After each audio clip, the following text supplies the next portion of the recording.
Hey there, folks. Welcome back to the Overflow after a couple of weeks away. My name is Micah Curtis. And I'm Alex Baldwin, once again quarantined in the Hat Cave. Yes. And before we get started today, I kind of wanted to address something very briefly about things that have been going on lately. I've come to the understanding that there's some people who are very upset at me for kind of the changes that I've made lately, and the changes in my attitude, and the changes in my approach to things that are going on in video games and things like that. I need to be honest. I don't really think that people understand how much that week away from social media really changed my perspective on things. When you get the chance and you unplug from Twitter, and you unplug from YouTube, and you unplug from all these other things, but all you're doing is writing articles about a bigger picture, you start to not sweat the small stuff.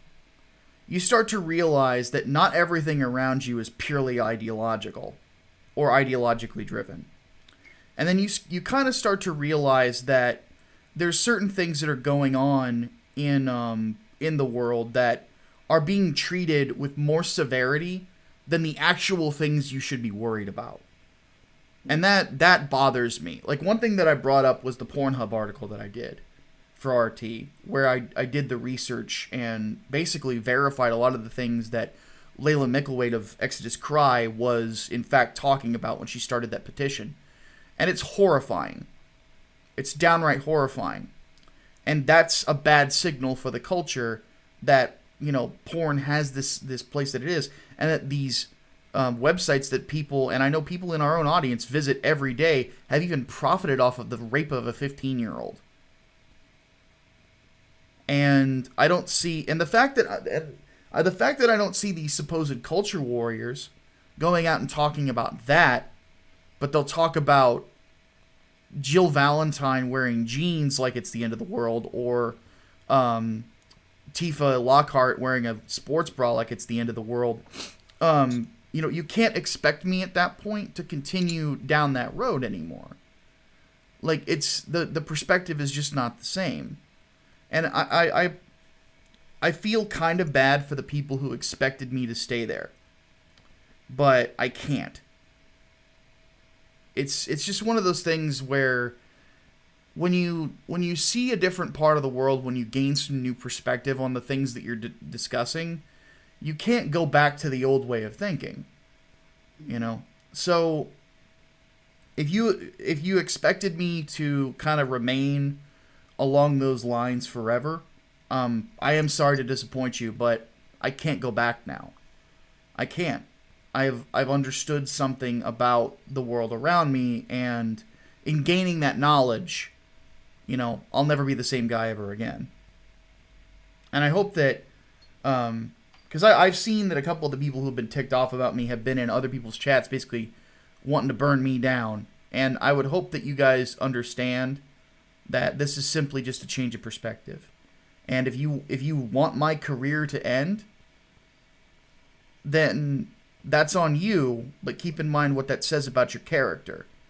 But if you want to just move on to other people who are more aligned with what you think is going on in the world, then go for it. That's perfectly fine with me. But I cannot change because some people are angry at me in the comment section. I can't. Not here. Not this. There's more important things in the world. And I'm going to treat the entertainment industry like the entertainment industry. I'm not going to treat it like some sort of giant battleground when it's not one. There are things to be worried about within it, absolutely. But I'm not going to be Chicken Little and try to tell you the sky is falling when I know that the sky is not indeed falling. Yeah. So, hopefully people will understand that. Yeah.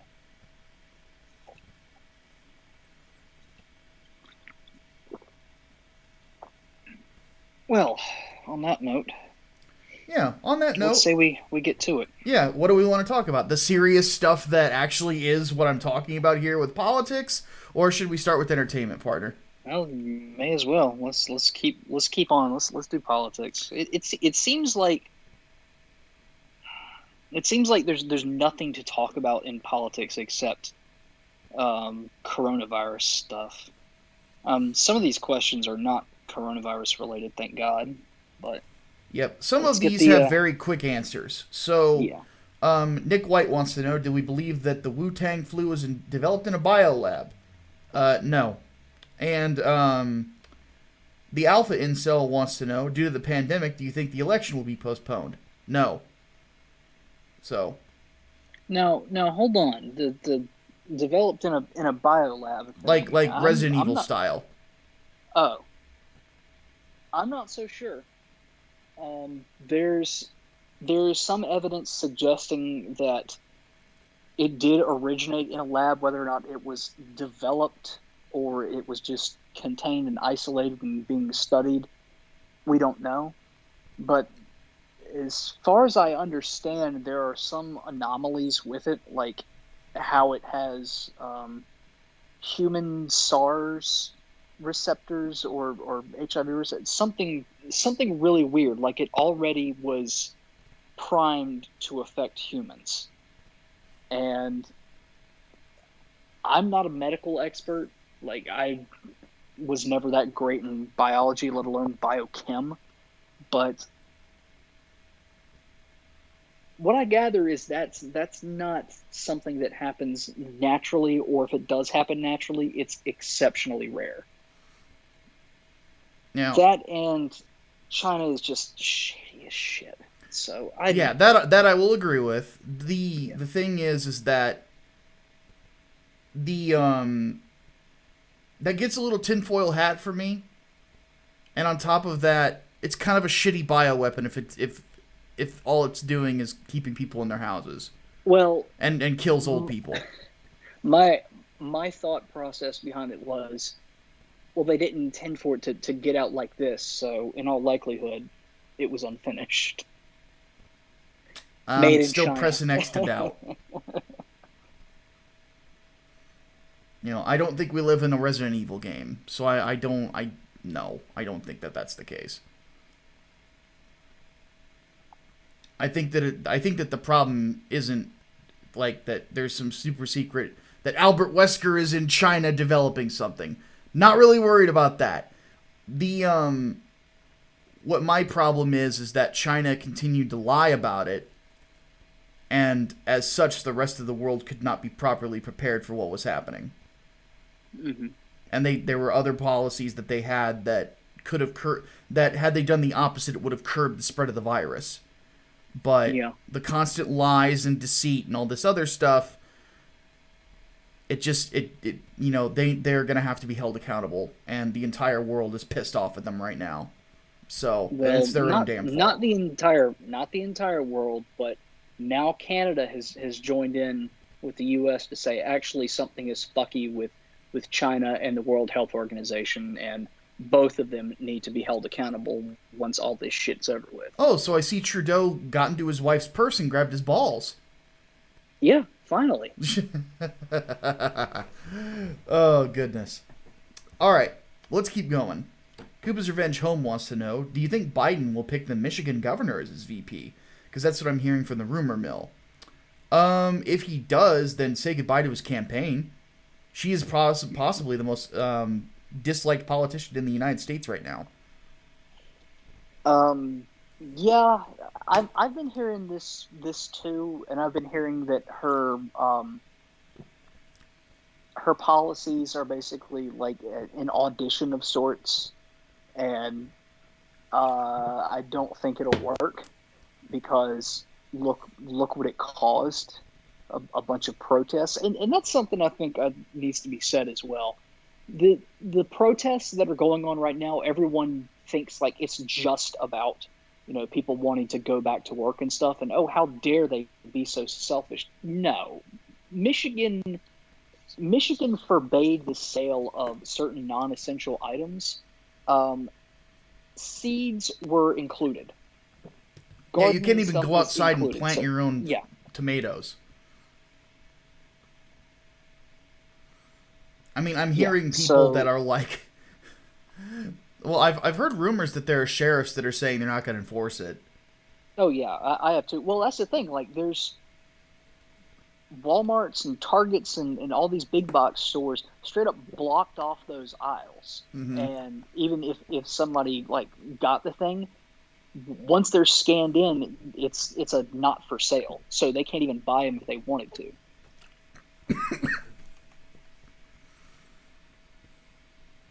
Yeah, it's ridiculous. And if it is an audition and Biden picks her, he's going to lose. Because all Trump has to do is point to what she's doing in Michigan and how unpopular it is. I don't know. I think Biden's toast anyway. But, Yeah. yeah. All right. Physics Hypernova wants to know, have you read the book Fatal Conceit by Hayek? Not yet. No. It's on my list. Brian Gilmartin wants to know, why do you think so many progressives buy into the idea of moral relativism, when said concept could easily justify everything that they claim to oppose? I don't think they're thinking that far ahead. They're not. I mean, the thing about moral relativism is it tends to fall apart whenever you get punched in the face. Because I thought Ravi Zacharias put this very well. Is that, you know, there was this, you can look it up, is the video is called "Why Are You Afraid of Subjective Morals" or something like that, or moral subjectivism. Excuse me. And this Australian guy, because the lecture was down in Australia, goes on this rant. He's an atheist and like, oh, I'm not, and China's secular, da da da, and which that's hilarious now. But Ravi just walks up to the stage and goes, "Do you lock your door at night?" And then the whole audience laughs. Because that's the one thing that you have to say. Is that the fact of the matter is everybody's afraid of subjective moral reasoning. Everybody is. What do you think bad decisions are? What do you think that knowingly evil decisions are? Especially when they're justified by the ideas of madmen. You know? It's true that some people could end up making the right decision, and they mostly do, but I've seen some people pull some schemes and scams that are pretty nasty. And it's because of that. You know, we're all afraid of it, whether we'll admit it or not. And but I think that part of the reason that they do that is they think that it's not going to offend anyone. Well, at the end of the day, we all agree on certain principles. We all agree on certain ideas. We all agree on the fact that nobody wants to have their property destroyed. Nobody wants to be hurt. Nobody wants anything like that. And it's part of the reason why I, follow, Locke's philosophy on rights and things like that, is that those, I believe that they are indeed universal. I, of course, believe that they're given to us by God, but some people don't agree. Some people might think that it's just natural law. C.S. Lewis, oddly enough, goes over that in Mere Christianity. And the fact is that they think that it's inclusive somehow. But the problem is it's not. It's actually, I would say it's exclusive. Because what ends up happening is that you open the door for the things that everybody agrees on to be violated by some schmuck who clearly only has his own interests in mind. So, that's my thoughts on it. What do you think, Hatman?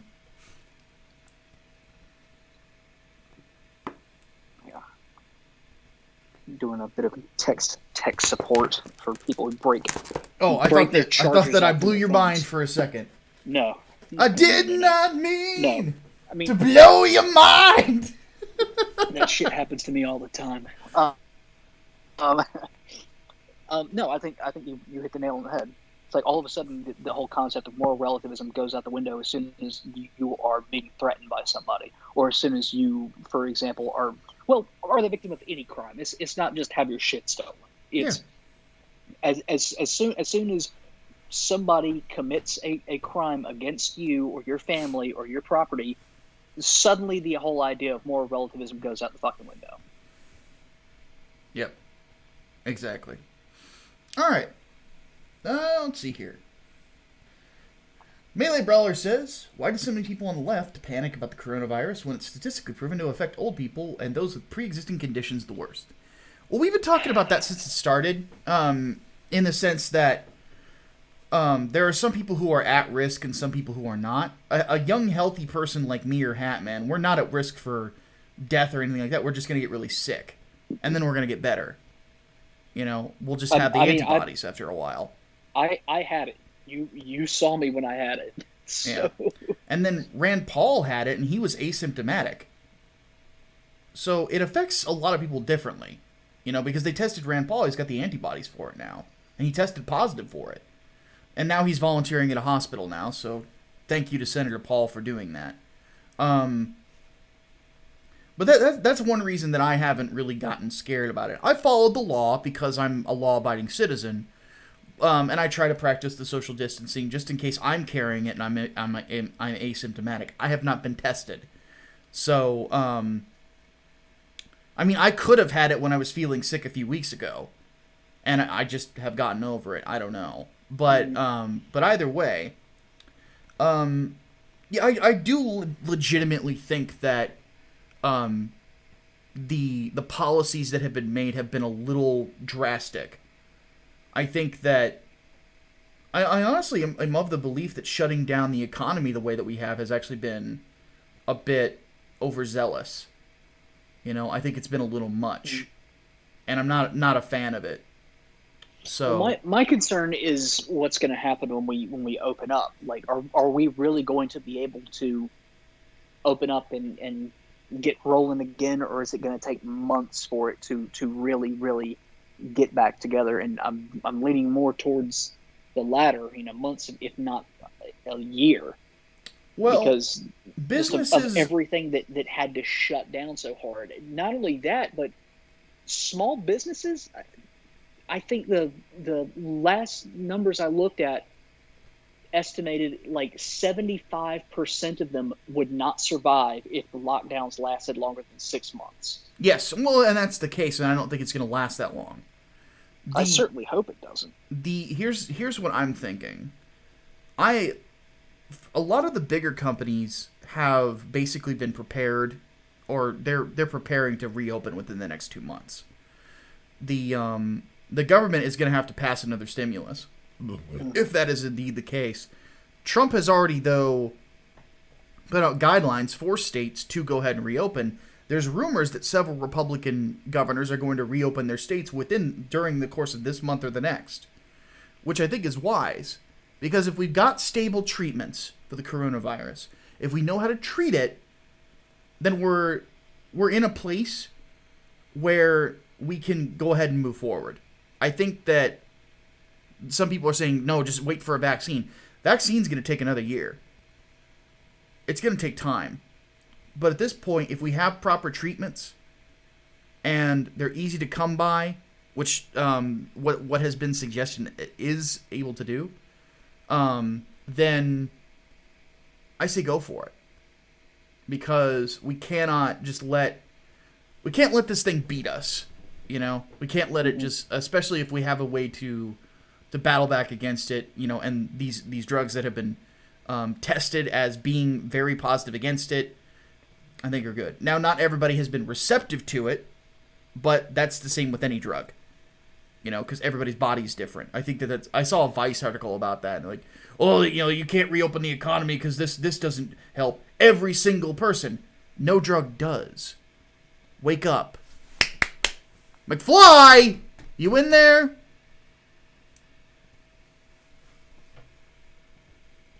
Journalists and common sense don't really go together, and I say that as a journalist. A lot of people in my profession are idiots.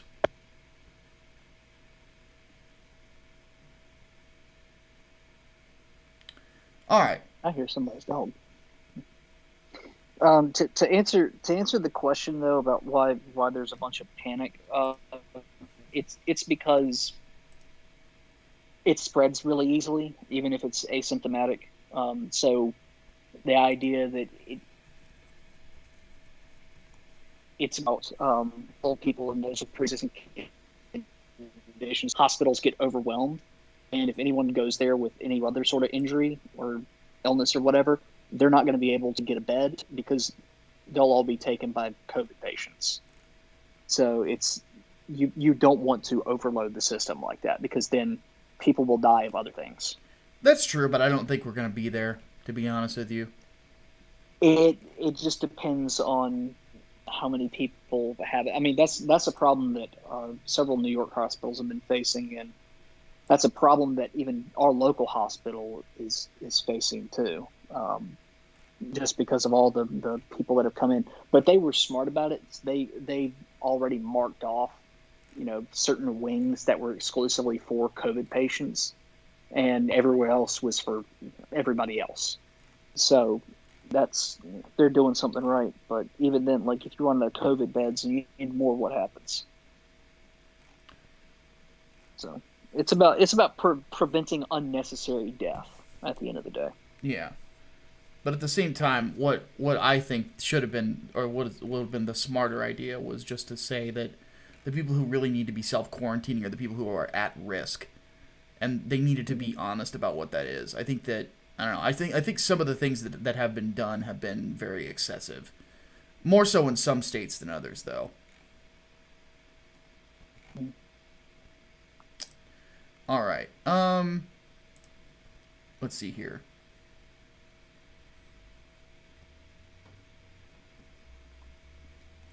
Leonardo Juan wants to know, thoughts on Dr. Phil telling people to stop the whole Trump derangement syndrome. It's going to kill us all when dealing with the coronavirus. Yeah, I heard that something that he said was taken out of context. I didn't watch the clip. I haven't heard anything about this. The only way, except for everybody suddenly hates Dr. Phil now. Yeah. Which, yeah, if he said that, then that makes sense. Yeah. Well, and the thing is, maybe he didn't say maybe he didn't articulate what his point was very well, or he was just taken out of context. I don't know. I didn't watch the clip, so keep that in mind with what I say next.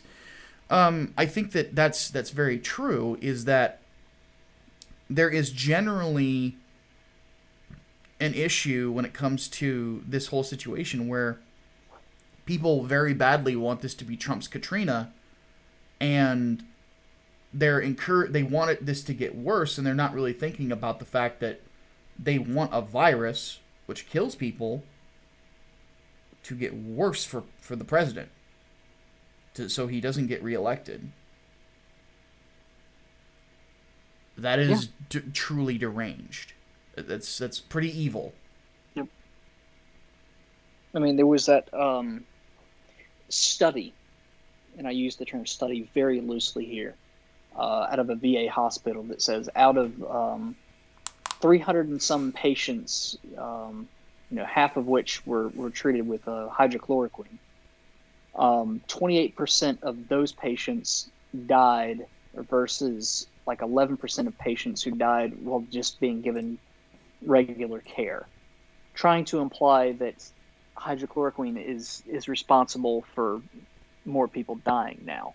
That being the drug that Trump said was super effective, when literally he didn't. The only thing he said was that it looked like it had promising results, and he was wanting to have it tested. And then this happens, and it's not even peer reviewed. It's not a good test at all. I mean, it's more anecdotal than anything else. And of course now it's being eaten up as, oh well, look at the drug that Trump touted as being a miracle, and see, he fails again. Yeah. It's madness. Like, can y'all stop being so fucking obtuse for like a week? This is what blatant partisanship does to you. Yeah. Is it makes you an idiot. And it's whether it's Jim Acosta or Matt Walsh, it will make you into an idiot. Mm-hmm. Angry Green Boss wants to know, do you think Biden's wife keeps him in the race just so she could be first lady like Hillary? I don't know about that. I think that Biden's always been one to seek power. And I think that a lot of people in the Democrat Party said that convinced him to do it. So I think he's being kept in the race just for his VP's sake. His VP is going to be chosen by the DNC, and that's going to be who they want in the White House, not Biden. There is no way in hell that they don't know that this man is unfit. Like, he needs to be in a home. This is elder abuse as far as I'm concerned. I wouldn't take it that far, but I definitely think that he's in a place where I question his ability to lead. Not because of his age, just because of general competence levels. I've never really found him to be that competent of a leader anyway. You go back and look at that with dementia. Again, that's a recipe for disaster. Hitchens razor. I gotta. Unless he's been diagnosed, I'm not gonna call that. What I will say is this: is his political history is not one that I would say is pristine, nor one that I would Absolutely. want to have if going for it. I mean, just look at the Clarence Thomas trial. That was a political lynching or attempt at one. It failed, but basically some of the stuff that Ted Kennedy and Joe Biden were asking Clarence Thomas, if they had been Republicans asking that of a black Democrat, the media would have been all over them as racist. Oh, absolutely. That's not the type of person I want in the White House. And by the way, Ted Kennedy killed that girl. Biden said nothing. Because that's his buddy. I too have seen the I wouldn't go driving with Ted Kennedy bumper stickers. Yeah. Biden sucks. Just as a politician, he's not a good dude. And that's the reason I wouldn't vote for him. Like, all this other stuff about him being a bumbling dork, he's always been a bumbling dork. Like, that's not new. It's just worse because he's older. I'm not gonna accuse him of having dementia, even though I wonder. But again, if I don't see the diagnosis, I'm not confident in that statement. But, I definitely will. He definitely lacks cognizance, and to the point where he will ramble on so much that I have grave concerns, like beyond his policies and whatnot. I have grave concerns that he cannot fulfill the duties of president just because the things that he says and how he reacts to what other people say does not fare well for someone who is going to be the most powerful person on earth. Like, he could easily fuck something up. I just think that he's always just been inept in the first place. I don't see that much of a difference, except for instead of a 50-year-old man being a cock-up, now he's a 70-year-old man being a cock-up. And because the older you get, the less it is. My grandfather is a very sharp guy, but he's also 80. Yeah. So. I mean, it just time just catches up with all of us differently. Yeah. Because, like, my dad is, like, one of those guys that my dad's 65, and he's still as sharp as he was when he was in his 40s, still speaks the same, he's never lost a step. Like, everybody's different, in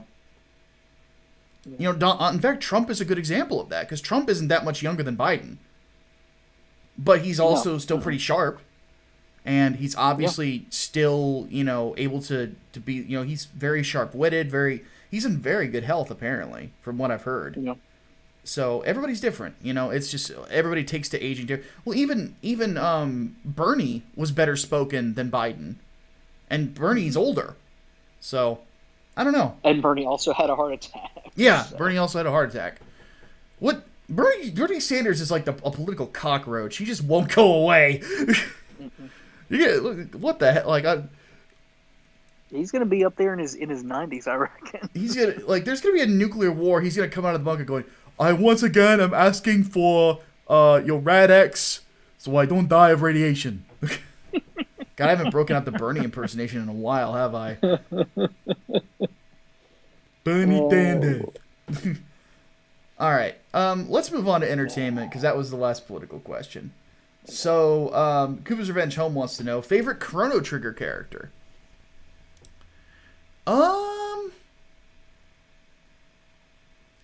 That's a good question. I never did get around to playing it. It's been on my list for years and years and years, and I should have I should have bought the DS port off my buddy when he was selling it, but yes, I opted not to because of money. And now I'm like, I probably should. I should have bought several games off him. Like Fire Emblem Path of Radiance is what I'm kicking myself most for now. My opinion on Chrono Trigger is that the best version is the PlayStation 1 version. Because it actually has these cutscenes that were animated by Toriyama's studio, because Toriyama did the character designs. Mm-hmm. And it's kind of a bummer that it's never been properly ported. There's a mobile port that exists out there, and then they released that on Steam, and people were pissed. Because it really is a classic. I also own Chrono Cross, the sequel. I've never played through it. So, but my favorite character from Chrono Trigger, I mean, I think I'd have to say Frog. Probably Frog. He has probably the most interesting backstory of all of them. I really like Frog quite a bit. Not to mention he's awesome in combat, so that's what I would go with. Hardboiled Entertainment wants to know, have we watched Ben Shapiro's Sunday interview with Jason Blum of Blumhouse? If not, I highly recommend watching it and discussing it. If you have, what are your thoughts? I have not seen it yet, so I will have to watch it at some point. So I'll definitely take that recommendation. Hatman, I'm assuming you're in the same boat? I reckon so. All right. If I get the time to do it. It'd probably be listening to it as opposed to watching it. Yeah. Gojira says, is WrestleMania 36's Firefly Funhouse versus Bray Wyatt match the end of Evangelion of wrestling? I don't know. I don't really watch wrestling much these days. The only thing that I saw of WrestleMania was the Undertaker match, and that was too cinematic for my liking, to be honest. Let's see here. Jason South wants to know, am I excited for the new chapter of Berserk on the 24th? Does a bear shit in the woods?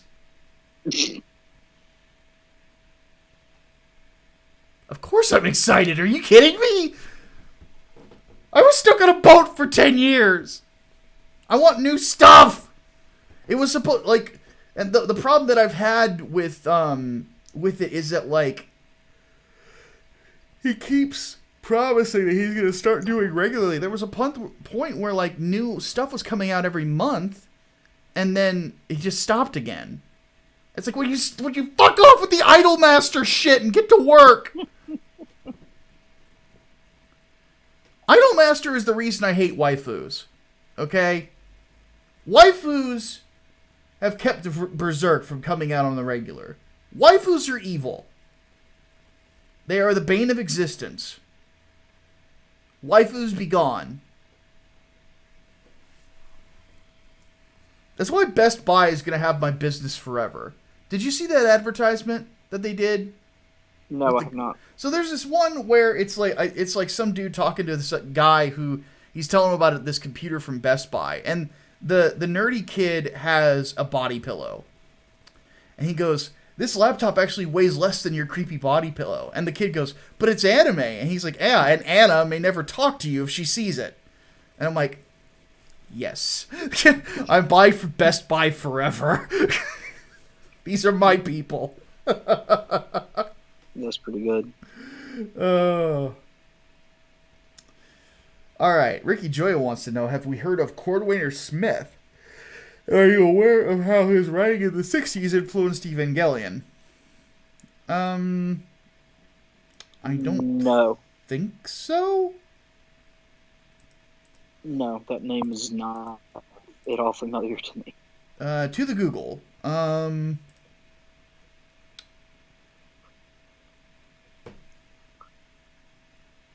Let's see here. A pen name used by American author Paul Myron Anthony Linebarger. He was a science fiction writer.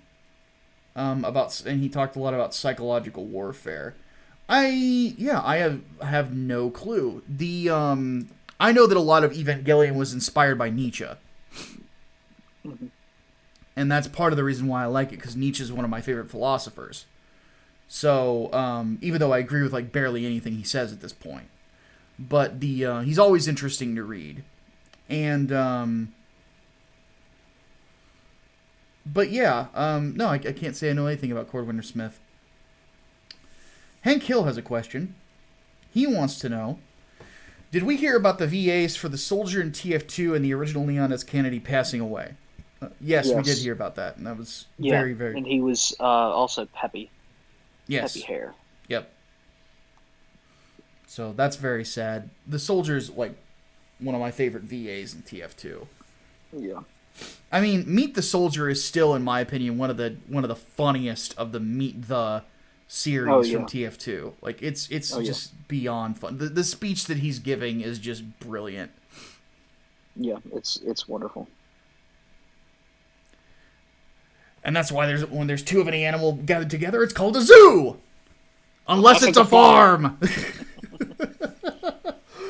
Oh, it's so good. And then final question for the day. Red Dragon wants to know, Micah, do you still hate anime or do you tolerate it? I never hated anime. I don't like modern anime. I especially don't like waifu bait. Like that's where I have I don't like it. I don't like slice of life either. You know, it just doesn't do it for me. You know, it doesn't really. I treat those sort of like I treat romance stories and rom-coms here in the States. It's like, this is not how things work. Get away from me.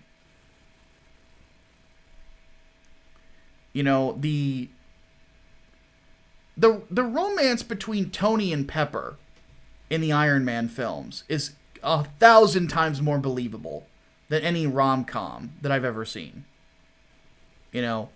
And like slice of life and like harem anime and stuff like that, which is basically waifu bait, like, is such bullshit. Because I remember saying this when I was younger, because Tenchi Muyo was a thing. And I think I was like 14 when it first came out on Toonami. I was sitting at school and I didn't like it that much. Some of my friends were asking me about it. I'm like, dude, if I were Tenchi, Ryoko and everybody else would be like pregnant by now. I would be drowning in ladies, and I would be soaking it all up. You know, like, give me a break. The only time that I would be actually running away from women is whenever they're in the mood and I'm not, and I'm exhausted. Like, that's it. Like you've got to be fucking kidding me. It's so stupid. And because the fact of the matter is, it's like, if you want, like, what is paradise to an 8-year-old kid? A room full of cotton candy. What's paradise to a 14-year-old boy? A room full of naked women. You know, it's like, you can't, like, it's so stupid. It's so freaking stupid. It's part of the reason, like, if there's ever a place on Earth where there's a lot of women who want to fuck me, you're going to have to chain me in my bedroom and then lock the door. Because unless I am, like, needed for a panel or something, I'm going to be in the hotel room banging away like a fucking snare drum. Like, seriously.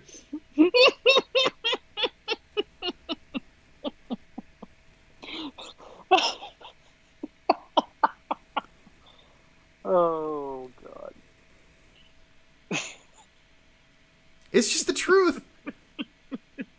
Like, and that's part of the reason I hate it.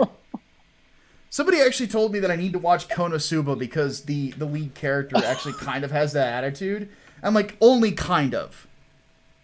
Only kind of. I know he's not, like, no, come on. There's no way that Japan would ever do that, because it would be a hentai at that point.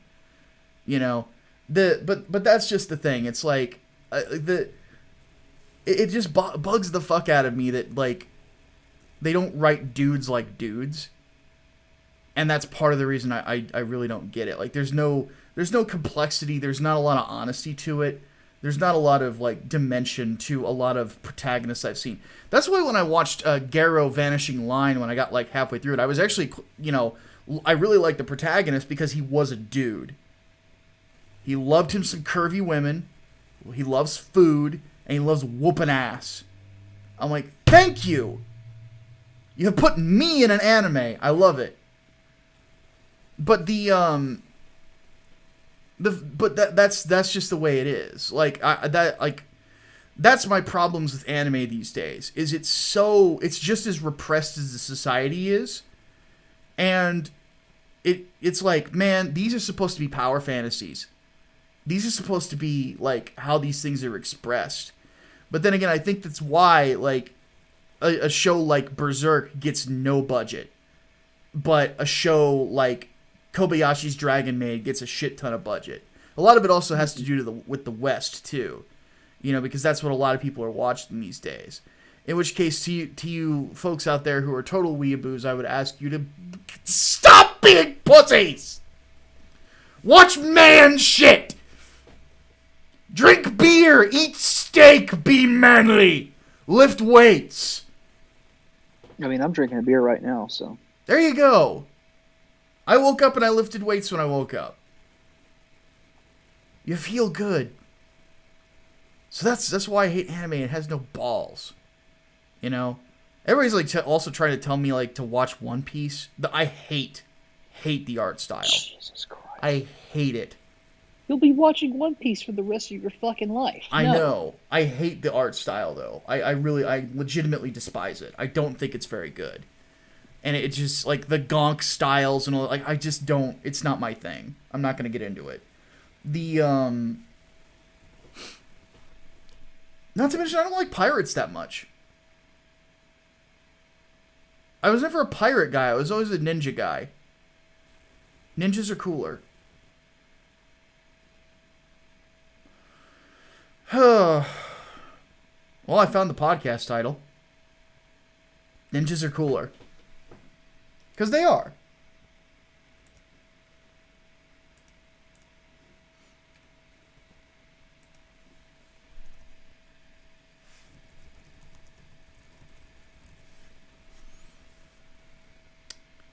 Alright, Hatman.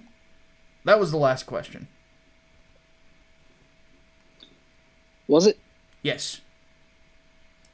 You do know that there are other Overflow questions that we have, right? Where? From the solo podcast. It's only 4. Oh, I didn't but see they need those. to be answered. From April 3rd. I don't know if I have access to... Oh, wait, yeah, hold on. I have them if you don't. I think I found them. Okay, so no, there are more questions. But still, I'm using Ninjas Are Cooler as the podcast title, because they are.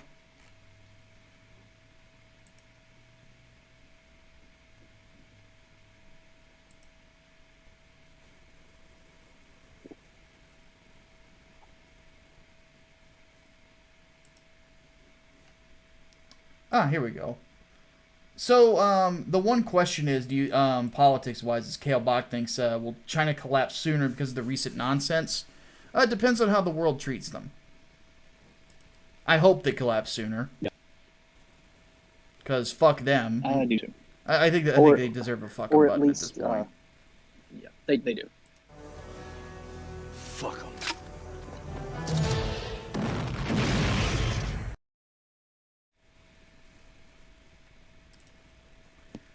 And then entertainment. Will Geary wants to know, favorite version of the Batmobile across media? That's a good question. Controversial take. The 66 Batmobile. Eh. That thing is just so damn charming.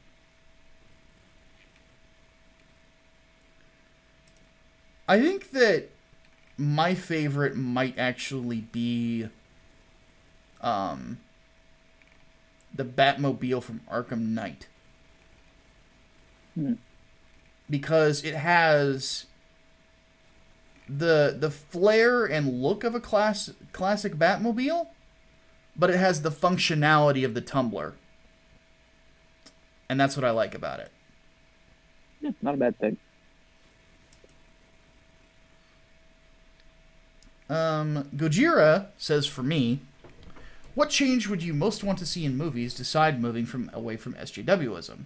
I would like death to mean something again, for example.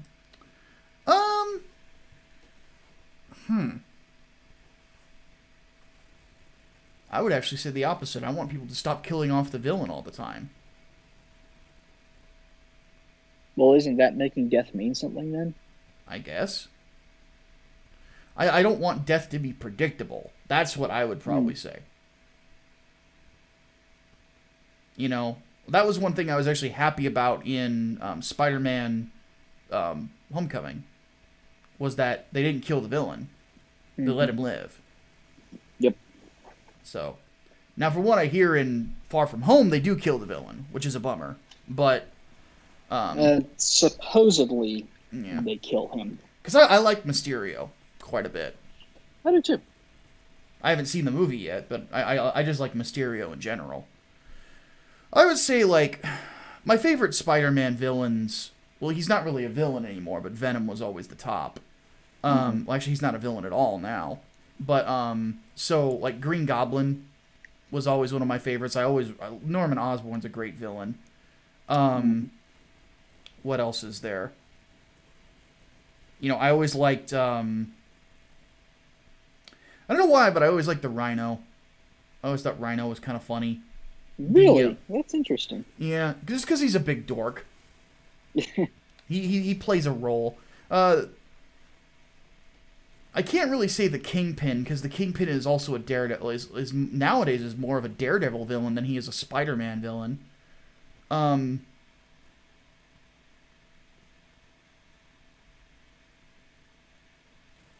Trying to think who's even still a villain of his. I always liked the Jackal. I always thought the Jackal was really cool. Because he was just this master manipulator. The Vulture is one that I always liked, though. I always really liked the Vulture.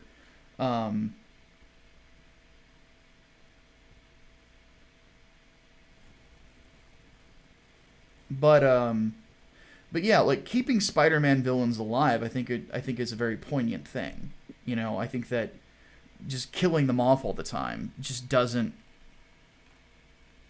sit well with me. I don't think it ever really will. You know, it's like, leave them alive. Let them, you know, they've got other things that you can do with them. You know? So. What about you, Hatman? I answered this before in the solo show, but yeah, I did like death to mean things, and God, I don't remember what my actual answer was. I think it was something like don't be afraid to turn something into a character study. Yeah, that's a good one. Because the Joker movie just was incredible for that, and it still managed to be entertaining as well. And you can do character studies with an ensemble cast as well. It's harder to do, but it's not impossible. Yeah, I would like to see that more. And finally, Micah Clark wants to know, have you ever heard of a failed roller coaster known as Son of the Beast? There are some interesting videos about it on YouTube if you haven't. I have heard of Son of Beast. I was actually talking with Brainbox about it a couple days ago, actually. So, yeah, I've heard of it. Yeah. I think it's Defunct Land that did an episode on it. Recommend everybody watch that. Yeah, because there were some like fatalities involved, right? Um, Either fatalities or injuries. Mm-hmm. I don't know if it was actually death, but I know a few people got injured. Jeez. Um, Totally, well, not totally unrelated, but somewhat related. Do you remember several years ago when that kid died on Mission Space in Disney World? It was like a 4-year-old kid. I don't remember that. No. So it might have been, but yeah, had a undiagnosed heart condition, still met the height requirements somehow, Mm-hmm. and died while on the ride. I was actually on the ride when that happened. He wasn't in the same pod as I was, but um, he was in the same area. Holy shit. And I remember we were leaving, and they had EMTs like running a stretcher down that. It's like a long hallway as you're going to leave. And I just remember, a door opening, like a emergency exit door opening, and EMTs rushing down there with a stretcher. And we're like, what the hell is going on? And sure enough, we saw on the news that night that kid had died. I'm like, damn, we were there. That sucks. So that's yeah, that's terrible. I mean, my first reaction was, how is a 4-year-old that tall to ride that thing? I know. Because I was shocked that they could put a kid that young on there. But yeah, it's very, very unfortunate. I think that ride has had several fatalities now that I think about it. That's the only one that I've ever had any experience with. Jeez. Very grim. Very grim. Well, this is ending on a depressing note. Yeah, nonetheless. Yeah, that's what happens when you talk about roller coasters and thrill rides killing people. Yeah. It is what it The is. moral of this story is not everyone should be an astronaut, Yes. including me. I should definitely not be an astronaut because I would just spend all my time eating food in space. Pretty much, yes. All right, folks, we're going to go ahead and take off for the day. We do appreciate you watching. And, I mean, other than that... Cat, no gravity experiments. No, you can't experiment with gravity. But, as Hatman disciplines his cat, we will be back on Friday, barring any insanity going on in the world, to entertain you as usual. So, Hatman, before we take off, is there anything else that we need to leave the folks with? Aside from sign up for the mailing list for 3 nights, 4 days. Yes. If your cats are conducting science experiments in your home, be sure to discipline them because they lack the proper safety gear with which to do science. And also direct them in the direction of the nearest GLaDOS. There you go. All right, folks. We're going to go ahead and take off then. My name is Micah Curtis. And I'm Alex Baldwin, and I got to go discipline an animal. Fun times. We will see you guys later. Dave's Volt. Dave's Volt.